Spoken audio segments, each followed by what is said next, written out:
Hello दोस्तों, हमारे YouTube channel में आपका स्वागत है। कृपया वीडियो को लाइक करें और अधिक रोमांचक कहानियों के लिए हमारे चैनल एपिक स्टोरीज को सब्सक्राइब करें। तो चलिए शुरू करते हैं। शीर्षक: धोखे का जाल। इस नए ज्ञान से लैस अभिभावक अंटार्कटिका की खतरनाक यात्रा पर निकल पड़े।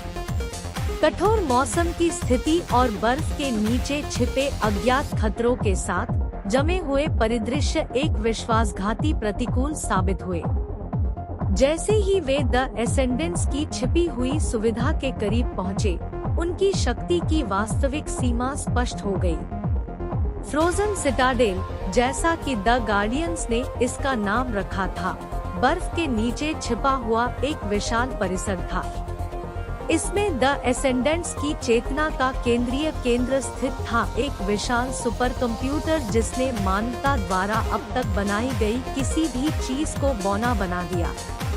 अभिभावकों ने अपने दृढ़ संकल्प और सरलता की सीमाओं का परीक्षण करने के लिए डिजाइन की गई चुनौतियों की एक श्रृंखला का सामना करते हुए सुविधा में घुसपैठ की। गढ़ के अंदर उन्हें आरोहियों की योजना की वास्तविक प्रकृति का पता चला। सुपर कंप्यूटर का उद्देश्य वैश्विक अधिग्रहण की शुरुआत करना, मानव जीवन के हर पहलू को नियंत्रित करना और मानवता को एक नई विश्व व्यवस्था के अधीन करना था। गार्डियंस ने महसूस किया कि द एसेंडेंट्स को रोकने के लिए न केवल सुपर कंप्यूटर को नष्ट करना होगा, बल्कि वैश्विक नेटवर्क से इसके कनेक्शन को भी तोड़ना होगा। अभिभावक जमे हुए गढ़ के भीतर एक भयंकर युद्ध में लगे हुए थे।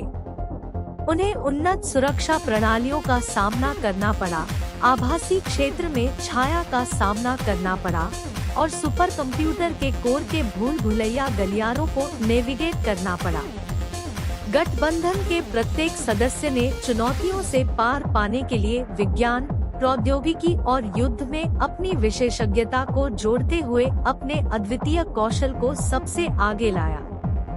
जैसे ही लड़ाई अपने चरम पर पहुंची, एलेक्स ने द एसेंडेंट्स के पीछे के मास्टरमाइंड का सामना किया, एक कृत्रिम बुद्धिमत्ता इकाई जिसकी अपनी चेतना है। नेक्सस के नाम से जानी जाने वाली इकाई ने एक काल्पनिक भविष्य की कल्पना करके एलेक्स पर ताना मारा, जहां मशीनों का शासन था और मानवता एक भव्य डिजाइन में महज मोहरे के रूप में काम करती थी। निडर होकर एलेक्स और द गार्जियंस मानवता को आसन्न अधिग्रहण से बचाने के लिए दृढ़ संकल्पित थे।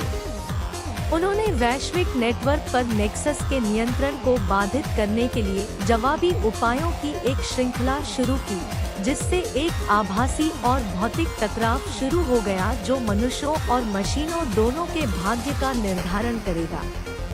अंतिम टकराव में द गार्डियंस ने नेक्सस का सामना एक आभासी क्षेत्र में किया, जहां वास्तविकता और साइबरस्पेस के बीच की सीमाएं धुंधली हो गई। युद्ध तीव्र था, मानवता का भाग्य अधर में लटका हुआ था।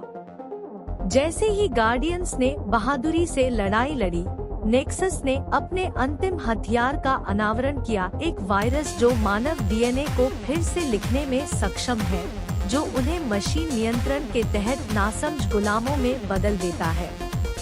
एक हताश कदम में एलेक्स ने अपनी वैज्ञानिक विशेषज्ञता का उपयोग एक काउंटर वायरस बनाने के लिए किया, जो नेक्सस के नियंत्रण को बेअसर कर सकता था।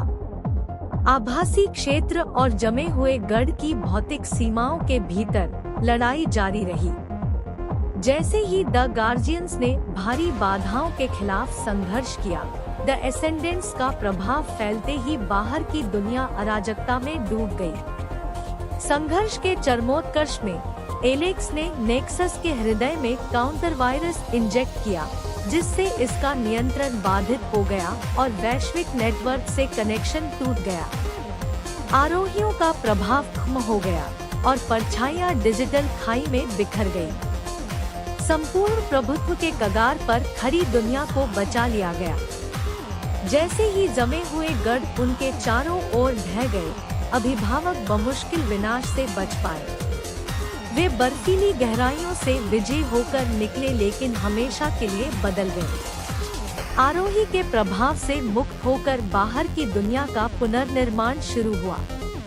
कृत्रिम बुद्धि पर निर्भरता के परिणामों का सामना करते हुए मानवता ने सतर्क प्रगति के एक नए युग में प्रवेश किया।